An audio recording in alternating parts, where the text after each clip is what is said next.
Basta imaginar, tipo, dois profissionais de altíssimo nível enfrentando exatamente a mesma crise devastadora. Aham, o mesmo cenário. Isso.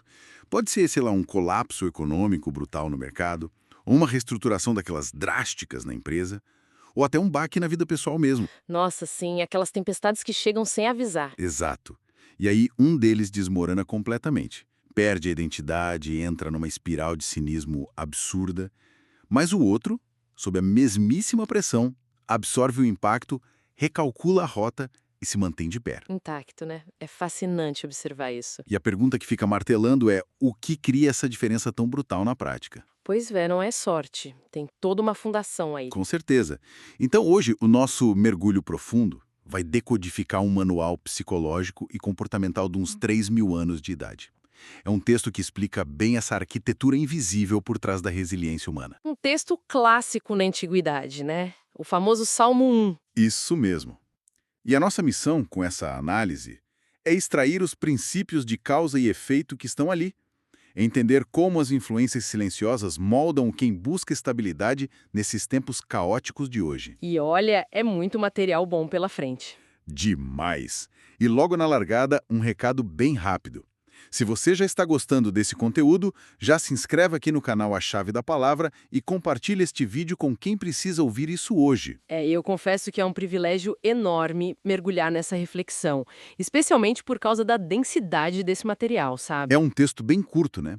Impressiona muito. Nossa, é de uma concisão assustadora. São apenas 6 pequenas divisões originais, mas que carregam o peso de um tratado inteiro sobre foco e estabilidade. Um manual de sobrevivência, praticamente. Exato, ele fala sobre as consequências inevitáveis de onde o ser humano escolhe ancorar a própria mente. Não estamos lidando com uma simples poesia contemplativa, longe disso. É algo muito mais tático. Muito. É uma dissecação cirúrgica mesmo de como a mentalidade é corrompida ou fortificada ao longo do tempo. E o que me deixa impressionada é a atualidade da observação. A natureza humana não muda, né? Não muda nada. As engrenagens descritas ali continuam operando de forma idêntica no mundo moderno. Cara, é exatamente por aí que a gente precisa começar. Porque a abertura desse documento não traz aquela fórmula mágica de sucesso imediato que todo mundo procura. Aham, os famosos atalhos, né? Isso. Em vez de dizer de cara, faça isso e prospere. O texto adota uma abordagem quase preventiva. Ele mapeia minuciosamente o processo do declínio. É o famoso o que não fazer. Perfeito. Ele descreve a figura de alguém que, primeiro, não anda no conselho de pessoas sem princípios, que não para no caminho de quem erra de propósito e que não se senta na roda daqueles que zombam de tudo. A grande sacada aqui é a sequência das ações. Tem uma ordem muito específica. Existe um processo aí, né, uma progressão no erro? Como é que funciona isso? Sem dúvida existe. A genialidade do texto está justamente na progressão desses 3 verbos específicos lá do idioma original. Começa com o andar. Andar, tipo, só passar por perto. Isso. Passa perto, tá em movimento. Depois vem o deter-se, que significa literalmente parar, ficar ali naquele local por um tempo. Entendi, já não está mais em movimento. Exato. E finalmente vem o assentar-se, sentar mesmo. E o que essa estrutura linguística revela sobre a nossa psicologia? Que a coisa vai piorando aos poucos. Que é corrupção do pensamento ético ou a perda das convicções de alguém nunca é um evento abrupto. Ninguém acorda numa terça-feira comum, toma um café e decide: hoje vou abandonar meus valores e virar um cínico amargo. Verdade. Ninguém faz isso do nada. O declínio moral e intelectual é uma rampa muito suave, quase imperceptível. Começa só com uma exposição passageira. Que seria o andar do conselho, né? Isso, é uma influência que num primeiro momento soa super inofensiva. É só uma opinião diferente ou um atalho conveniente que cruza o caminho da pessoa. Pausa aí, deixa eu testar uma teoria sobre isso para ver se faz sentido. Vamos lá. Trazendo essa progressão do andar, parar e sentar para o nosso dia a dia, para a mecânica das redes sociais ou daqueles ambientes corporativos super tóxicos. Nossa, o ambiente corporativo é o exemplo perfeito para isso. Pois é, basta imaginar que uma pessoa entra num emprego novo onde a cultura ali é toda baseada em fofoca e sabotagem. No início, a pessoa apenas anda por ali. Ela só está transitando. Isso, ela passa pelo corredor, ouve um comentário maldoso de tabela, mas continua andando, não participa. Só foi exposta àquilo. Mas o cérebro dela já registrou, né? Exato. E com o tempo, o cérebro começa a normalizar aquele clima. Então ela entra na segunda fase. Ela se detém. Ela para no corredor. Ela para no corredor para escutar os detalhes. Ela não inventou fofoca. A intenção nem era ruim, mas ela já está gastando um tempo precioso com aquilo. Ela já está cedendo espaço. E aí vem o último passo. Até que, finalmente, a pessoa puxa a cadeira, ela se assenta. Agora, ela virou a fonte da negatividade. Ela pertence àquela roda. É o ciclo completo. O que assusta aqui é isso. Significa que o perigo maior não é o grande escândalo ou o erro gigantesco, mas aquela pequena concessão diária, aquele conselho ruim que a gente aceita casualmente no meio do caminho. Nossa, essa analogia do corredor do escritório captura perfeitamente o mecanismo de habituação. A mente humana é extremamente permeável ao ambiente, não tem jeito. Absorve tudo como uma esponja, né? Absorve. Quando o indivíduo para ouvir, ele já está validando aquele comportamento tacitamente. A curiosidade inicial se transforma em engajamento puro. E aí sentar é o fundo do poço. O último estágio, o assentar-se na roda dos escarnecedores, representa a cristalização de uma identidade. Escarnecedor é uma palavra forte, né? É aquele cara que zomba de tudo. É a figura máxima do cinismo. É aquele perfil que desistiu de construir qualquer coisa na própria vida e agora usa toda a energia só para desconstruir. Para criticar e ridicularizar quem ainda tenta fazer algo de bom. Exatamente. Sentar-se nessa roda significa que o indivíduo não está mais apenas sofrendo uma influência. Ele mesmo se tornou a influência destrutiva do ambiente. Mas espera um pouco, eu preciso fazer o papel de advogado do diabo agora. Manda. Porque, olha, observando a sociedade atual, parece que o cínico, esse escarnecedor, muitas vezes é o cara que ganha os holofotes. Ah, isso é inegável. Né? Na internet, por exemplo, o crítico implacável que destrói o trabalho alheio com ironia costuma ganhar milhares de seguidores da noite para o dia. Engajamento rápido. Sim. E no mundo corporativo, às vezes o sabotador mais sutil é o que acaba sendo promovido. Então, se a roda dos escarnecedores parece dar tanto lucro assim a curto prazo, como a gente pode argumentar que esse é um caminho de destruição? Essa provocação é excelente. E é uma objeção fundamental. Porque na prática moderna parece contradizer essa sabedoria antiga, sabe? Mas é aí que está o detalhe. É verdade que o cinismo gera atração imediata. O escândalo, a crítica destrutiva e a zombaria ativam respostas emocionais muito rápidas nas outras pessoas. O sangue ferve logo. Isso. E isso pode se traduzir em atenção, mais seguidores ou até aquelas vitórias corporativas de curto prazo. Só que o texto não está analisando a popularidade passageira. Ah, entendi. O foco é outro. O foco é a sustentabilidade da vida. O escarnecedor, na verdade, é um parasita intelectual e social. Uau! Parasita por quê? Porque ele não cria nada. Exato! Ele não cria estruturas. Toda a atenção que ele atrai depende vitalmente do trabalho de quem está tentando construir algo. Ele precisa de um alvo. Nossa, faz todo sentido. Ele suga a energia de quem faz. E a longo prazo, essa roda do cinismo se torna um ambiente de altíssima desconfiança. É um lugar onde todos eventualmente vão devorar uns aos outros. Não tem lealdade na roda dos cínicos. Nenhuma. Esse ganho imediato esconde uma fragilidade estrutural muito profunda. Uma fragilidade que vai ficar escancarada quando a primeira tempestade real bater na porta. É uma ilusão de poder que mascara um vazio absoluto, então. Sensacional. Totalmente vazio. E isso já nos empurra para um problema super prático. Imagina que alguém reconhece que está começando a parar nesse caminho perigoso. E essa pessoa decide sair dessa roda tóxica. O que acontece depois? Tem um desafio enorme aí. Porque a mente humana odeia o vazio, né? Simplesmente dizer, não vou mais pensar negativo ou não vou mais entrar nessas discussões inúteis, não costumam funcionar por muito tempo se não tiver uma substituição. Não funciona mesmo, a pessoa tem recaídas. Qual é o antídoto que o texto propõe para preencher esse vácuo deixado pelo afastamento da negatividade? Olha, essa é a grande transição arquitetônica da nossa análise. O afastamento daquela influência ruim é apenas a limpeza do terreno. É só o trabalho de tirar o entulho. Só tirar o entulho. Para que a fundação nova seja construída, algo muito sólido precisa preencher o espaço. E a resposta que o texto apresenta é o redirecionamento absoluto do foco. Redirecionar para onde? Para o prazer no aprendizado. O texto descreve uma mente que encontra prazer genuíno em princípios sólidos, na lei de uma sabedoria contínua, e diz que a pessoa medita nisso de dia e de noite. De dia e de noite, mas meditar o tempo todo não seria alienação. É preciso entender a mecânica dessa palavra, meditação, no contexto antigo.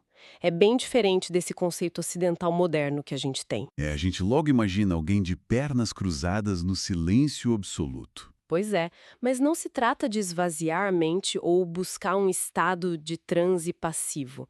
A palavra original ali carrega o sentido de murmurar, de repetir em voz baixa, quase como uma ruminação. Ruminação no bom sentido de ficar mastigando a ideia. Exatamente isso.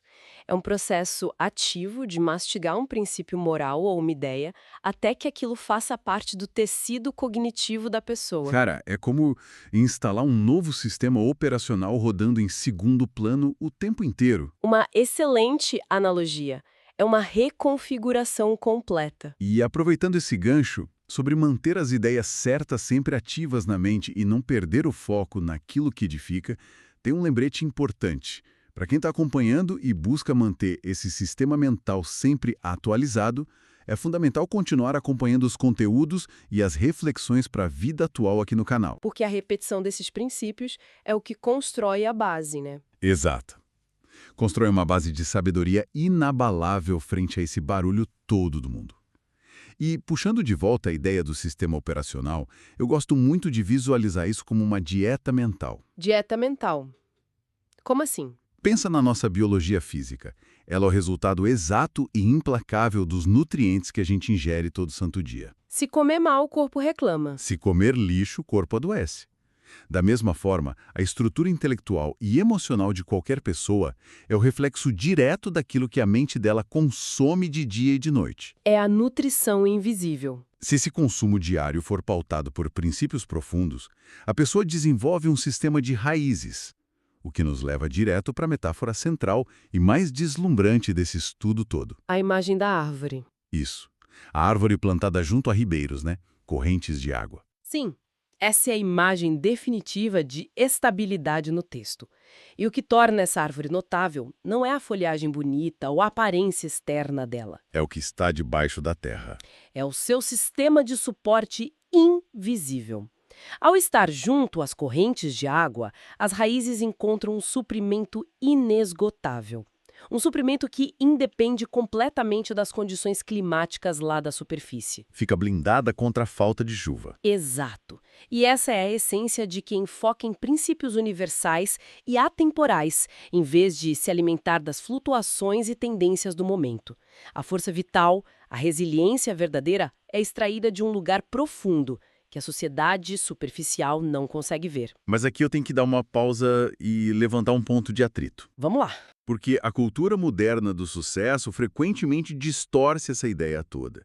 Eles vendem a promessa de que ter uma base moral forte ou ter essas raízes profundas é uma garantia absoluta contra o sofrimento. Ah, a falácia da vida perfeita.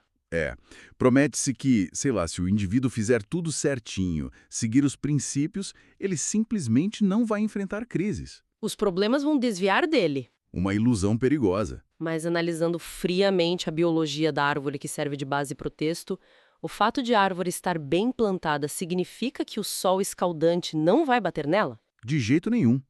O sol bate com a mesma força. Significa que a seca não vai ocorrer no ambiente ou que o vento forte não vai tentar arrancar os galhos dela? O vento não poupa ninguém. Ou a mensagem é justamente o oposto? Tipo, a pancada vai vir, a crise vai chegar com força total, mas a estrutura invisível é o que impede o colapso. É categoricamente essa segunda opção. A promessa de imunidade às tempestades é a marca registrada de filosofias muito rasas. É papo de vendedor de ilusão. A realidade física da árvore nos ensina exatamente o contrário. A chuva cessa para todo mundo, o sol queima tanto a folhagem da árvore enraizada quanto a da plantinha superficial ali do lado. O evento estressante é o mesmo para as duas. A crise de mercado atinge a empresa sólida e a empresa frágil. Exatamente o mesmo evento. O que o texto afirma é que, mesmo sob um calor brutal, as folhas dessa árvore com raízes não caem. E mais, no tempo certo, ela continua produzindo frutos. Por causa da água profunda. Sim, porque enquanto as plantas com raízes curtas dependem daquela chuvinha que caiu ontem na superfície e por isso elas murcham no primeiro sinal de seca, a árvore profunda está conectada a um lençol freático. Que é constante, não seca fácil. A resiliência não é fugir da dor, é a capacidade de manter a vitalidade quando o ambiente externo inteiro se torna inóspito. Uau! Resiliência real não é a ausência de dor, mas a presença de um suporte estrutural que sobrevive à dor. Isso é incrível. É uma mudança de perspectiva gigantesca. E tem um detalhe temporal ali no meio que vai totalmente contra o nosso ritmo de vida maluco de hoje em dia. O lance do fruto? Isso. O texto faz questão de dizer que a árvore dá o seu fruto no seu tempo.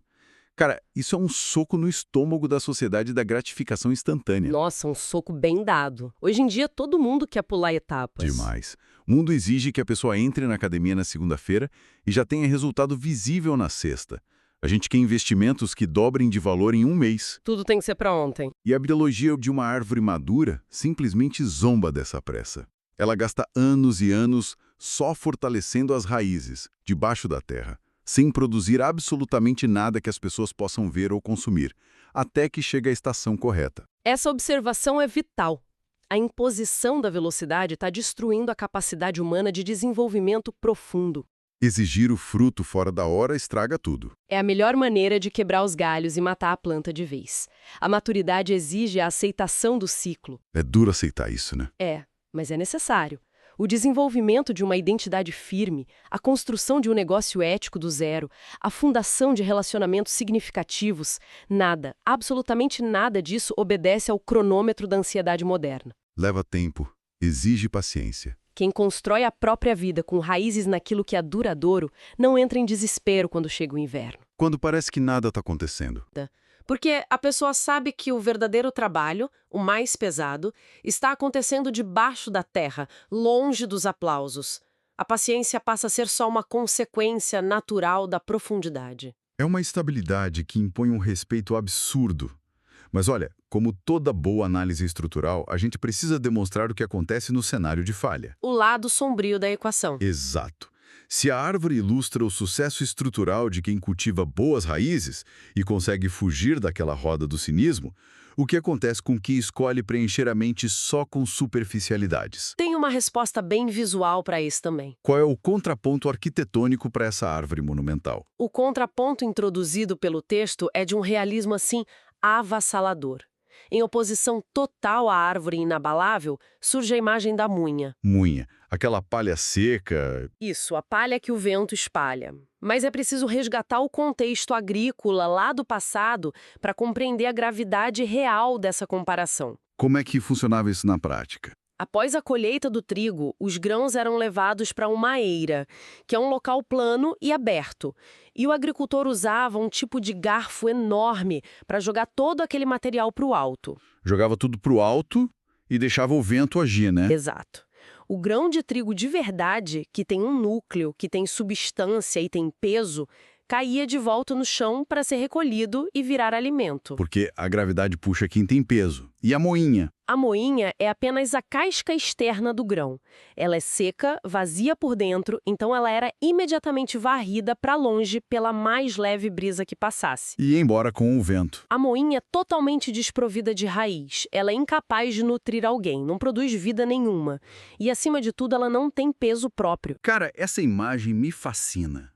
Porque ela traduz com exatidão cirúrgica o conceito da falta de identidade hoje em dia. É o retrato perfeito de muita gente. É a personificação daquele indivíduo que tenta viver pautado apenas pela opinião alheia. A moinha moderna é o usuário da internet que sofre de mudanças extremas de opinião, dependendo exclusivamente de qual influenciador ele escutou por último. Vai na onda, né? Totalmente. Não há núcleo, não há peso interno nenhum de convicção. Se a tendência lá do mundo corporativo hoje é dizer X, a pessoa repete X. Se na semana que vem a maré virar para Y, ela defende Y com a mesma intensidade vazia. Não tem lastro moral. A moinha é o reflexo biológico do algoritmo, sendo jogada para lá e para cá, sem nunca criar morada em lugar nenhum. E o que eu acho mais aterrorizante nessa metáfora é a passividade total da coisa. A palha não escolhe para onde ela vai, o vento decide. Das circunstâncias externas. Sem uma âncora, a pessoa terceiriza o controle do próprio destino. Entrega a direção da vida para o clima do momento. É uma existência totalmente reativa. Mas tem um detalhe que é interessante notar aqui. Em um dia de calmaria perfeita, sem nenhum ventinho soprando, a palha e o grão de trigo podem repousar lado a lado no chão. E eles parecem ter o mesmo exato valor. Olhando de cima, parece tudo trigo. Sim, a ilusão da superficialidade é que ela parece perfeitamente funcional enquanto não há crises. O cínico, escarnecedor, a pessoa sem valores éticos, muitas vezes parece estar muito bem enquanto o cenário econômico e social é favorável. O problema é quando o clima muda, né? Aí o vento começa a soprar. E sempre sopra. E o vento aqui não é apenas o clima meteorológico. O vento na vida real é um diagnóstico médico ruim e inesperado. O vento é a falência da empresa que ninguém previu. É a traição de um sócio que parecia leal. É o abalo sísmico da rotina. E a crise atinge a árvore e atinge a moenha da mesma exata forma, com a mesma intensidade. E é nesse momento que a realidade faz a sua auditoria implacável, separando quem tem raiz de quem é apenas casca vazia. Essa sua expressão auditoria implacável é fantástica, porque ela faz a ponte perfeita para o veredito inevitável que é apresentado lá nos momentos finais da análise original. O que o texto diz sobre o final dessas duas estruturas? Ele afirma com todas as letras que os indivíduos estruturados como a palha não subsistirão no juízo. Juízo soa como um tribunal, né? Muitas vezes a palavra juízo é interpretada assim de maneira puramente mística ou muito distante no futuro. Mas no sentido prático e imediato da jornada humana, o juízo é o momento em que a realidade testa a estrutura da fundação. É a hora da verdade, o momento de pressão máxima. Isso. E o indivíduo raso simplesmente não suporta o peso da responsabilidade ou estresse de uma adversidade moral, porque a fundação de cinismo em que ele baseou a vida inteira é oca. É uma lei física básica de causa e efeito. Estruturas sem fundação desabam sob tensão. Isso cria um fechamento de ciclo que é absolutamente brilhante na estrutura do texto. Um espelho perfeito. A reflexão começou detalhando um caminho de pequenas concessões tóxicas, lembra? O andar, parar e sentar, e termina consolidando o resultado prático e de longo prazo de dois caminhos totalmente opostos. Sim, a trajetória final de cada um. A conclusão é que existe um conhecimento, um suporte estrutural que sustenta a rota de quem buscou aquelas raízes profundas, enquanto a rota superficial apenas perece. Apodrece sozinha. É fascinante essa afirmação de que a jornada sem princípios perecerá por si mesma. Não exige sequer um esforço externo para ser destruída. Ela entra em colapso de forma orgânica, simplesmente porque lhe falta a capacidade de se autossustentar. É basicamente o princípio da entropia aplicado ao comportamento humano. O caminho da superficialidade já carrega nele mesmo a semente da própria destruição. Já nasce com prazo de validade. Sem o fornecimento contínuo daquela água de princípios profundos, qualquer sistema entra em degradação. O texto usa o verbo perecer não apenas como um destino final, mas como a natureza intrínseca daquele trajeto. A própria essência daquele modo de viver é perecer. Em contrapartida, a afirmação de que a jornada das raízes profundas é conhecida indica uma intimidade contínua com a verdade estrutural do mundo. Esse conhecimento não é estático. É dinâmico, né? É a validação de que, passo a passo, mesmo diante do vento forte, quem opera com valores fundamentais está perfeitamente alinhado com as leis estruturais da própria realidade. Cara, é impressionante. Uma análise de apenas 6 pequenos blocos de texto consegue fornecer um sistema de navegação completo. Um antídoto contra a ansiedade crônica e o vazio dessa atualidade que a gente vive. É um mapa de rota. A gente desmontou a armadilha invisível de ceder aos poucos à negatividade. Entendemos o poder brutal que existe em programar a mente com princípios consistentes, como uma dieta mental. E fomos confrontados com o destino trágico de viver como folhas secas, à mercê das tendências de massa. Um choque de realidade, eu diria. Tudo isso aponta para uma urgência, A urgência de auditar, hoje mesmo, onde as nossas raízes estão realmente buscando água. Olha, essa auditoria constante é a aplicação máxima desse conhecimento. E, como um pensamento provocativo final, apenas para prolongar a reflexão individual de quem está acompanhando a partir daqui. Um desafio para levar para casa. Isso. Talvez seja o momento exato de reavaliarmos a métrica de sucesso diante da urgência moderna, retomando aquela breve menção sobre dar frutos no seu tempo. Ah, o choque com a gratificação instantânea. Pois é, vivemos em um ecossistema que penaliza severamente a paciência. Somos condicionados, quase que programados a sentir culpa se um dia passa sem que algo produtivo e super tangível seja entregue e aplaudido pelos outros. Se não postar o troféu, parece que o dia não valeu. Exatamente. No entanto, a sabedoria secular nos confronta violentamente com a realidade botânica daquela árvore. Nem todo dia é dia de colheita. A maioria dos dias não é, na verdade. Existirão longas temporadas, às vezes anos, onde o solo parecerá árido e nenhum progresso será visível na superfície para os outros admirarem. O crescimento invisível que dói, né? E aí mora o ponto central. O maior ato de rebeldia intelectual e de sanidade mental da nossa era é aceitar que nem todo dia é dia de dar fruto, mas todo dia, inegociavelmente, é dia de aprofundar as raízes. Uau! Se o esforço invisível ali embaixo da terra for mantido com disciplina, a estabilidade e a colheita lá na frente deixarão de ser uma preocupação ansiosa. Elas vão se tornar apenas uma consequência orgânica. Nem todo dia é dia de dar fruto, mas todo dia é dia de aprofundar as raízes. Que síntese espetacular para encerrar. Esse é o tipo de virada de chave que muda drasticamente a forma como investimos a nossa energia. E, principalmente, muda com quem a gente escolhe sentar para ouvir conselhos a partir de amanhã de manhã. Com certeza. Muda o filtro. Foi uma jornada intelectual e prática fantástica decodificar essa estrutura hoje. Fica o convite para que esse princípio não apenas passe pela mente, de forma passageira, como alguém que só anda pelo conselho, mas que encontre solo fértil e vire raiz profunda de verdade. E o recado final não poderia faltar. Se você gostou desse conteúdo, aproveita para se inscrever no canal A Chave da Palavra, compartilhe este vídeo e até a próxima reflexão. Tchau!